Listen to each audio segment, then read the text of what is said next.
The only problem with that argument is you look at David Villa playing up front for Spain, you look at Wesley Sneijder playing in midfield for Holland. They've had long seasons and they're on fire at the moment. Let's pull up another comment here. Appa's got in touch with us through Facebook. Ghana were given their chance. If Jan had scored that penalty kick, Suarez would have been justly punished and Ghana would have clinched their place in the World Cup history. Instead, Jan blew it. End of story. That's reasonably harsh. Let's bring in Tyrone. He's with us from Karachi. Hi, Tyrone. Great to have you on BBC World News. What's your point? Yeah, I was just, I'd like to disagree with the people, and I think the worst tournament ever was Italia 1990, where you had a lot of endless scoreless draws, and both semi-finals went to penalties, and a couple of the quarterfinals also went to penalties, and it was the worst final ever with two Argentine players get set off.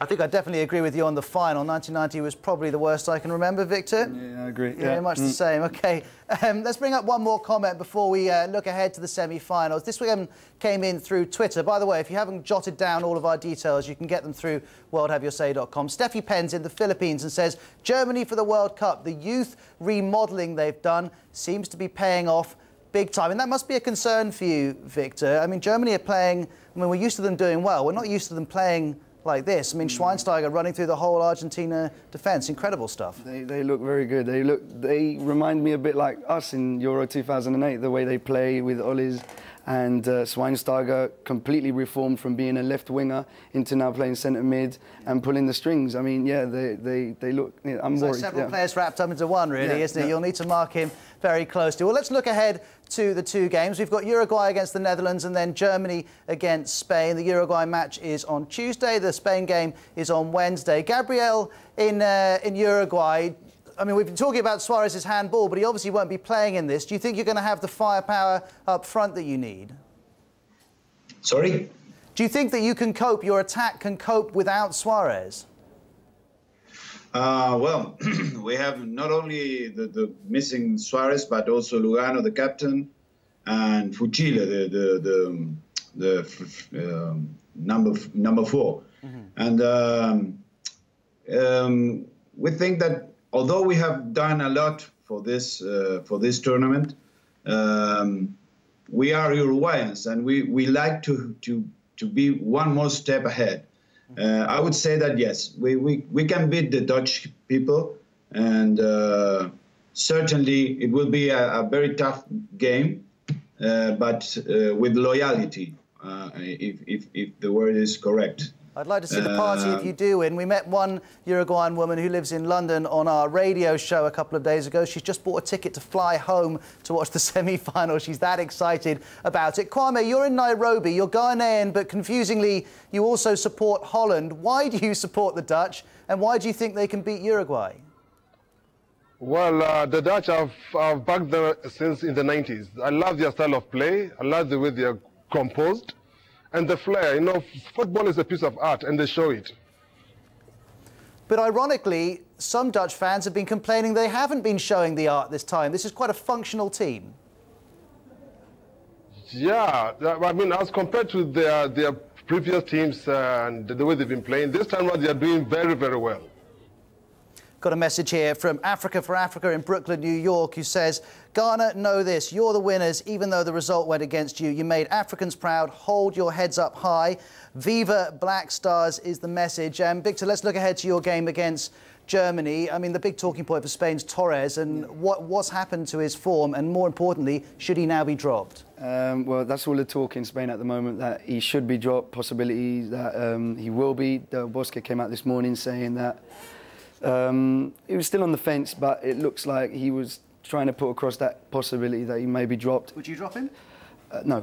I think, like Rooney, he can just, in 1 minute, pull out a bit of magic that we need. A lot of England fans would say we should have realised England were better without him because he was playing so poorly. I think if they... No, I'm not convinced. No. Because a player like that can just turn a game in an instant. Torres didn't have the best tournament in Euro 2008 and scored the winner against Germany in the final. So, you know, and Villa, and if you even ask Villa wouldn't want to drop him. No, he keeps saying it. That's noticeable. Every time Fernando Torres is mentioned to David Villa, he goes, he creates things for me. Don't worry about him not scoring goals. We'll have to see if he makes the team. And Johannes in Berlin, I mean, I guess you wouldn't change too much with your team that is playing so well. Would you pick the same 11? Well, we can only pick 10 because Müller is going to be out of the game because he had a second booking. So we have to replace him, and I think this is also pretty crucial.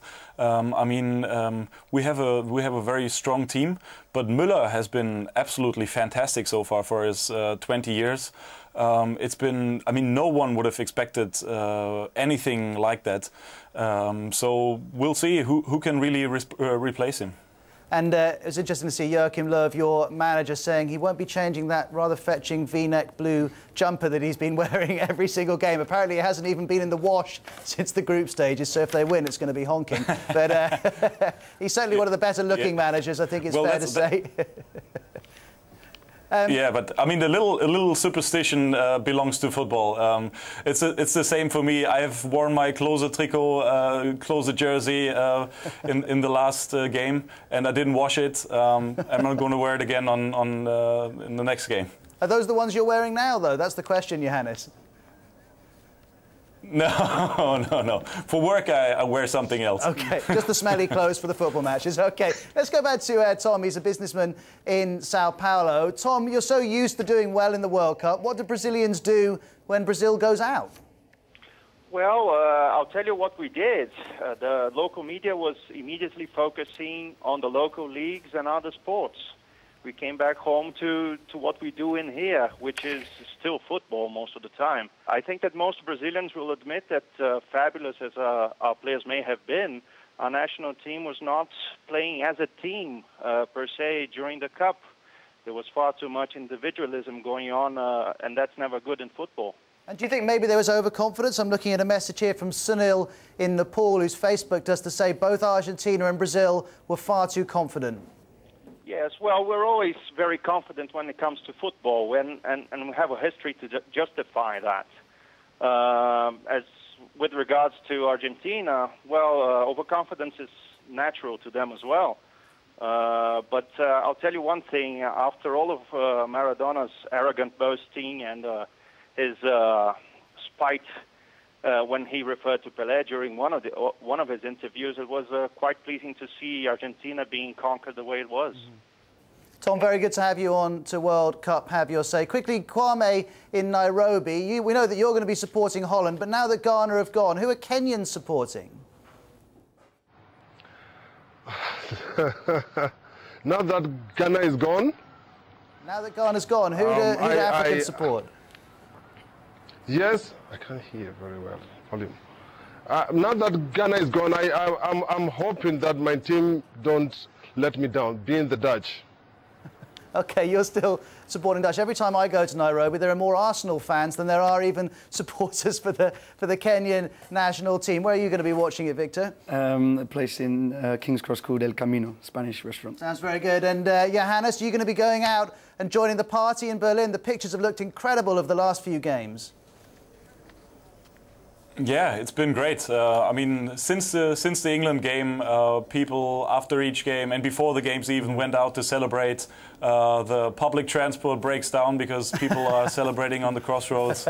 Well, and I hope we can do it twice more. No one minds it. And then we're going to celebrate for a week. I'm going to have to jump in here, but no one minds the transport being late if you win, I suppose. Thanks to all of you for taking part. Carry on the discussion at worldhaveyoursay.com.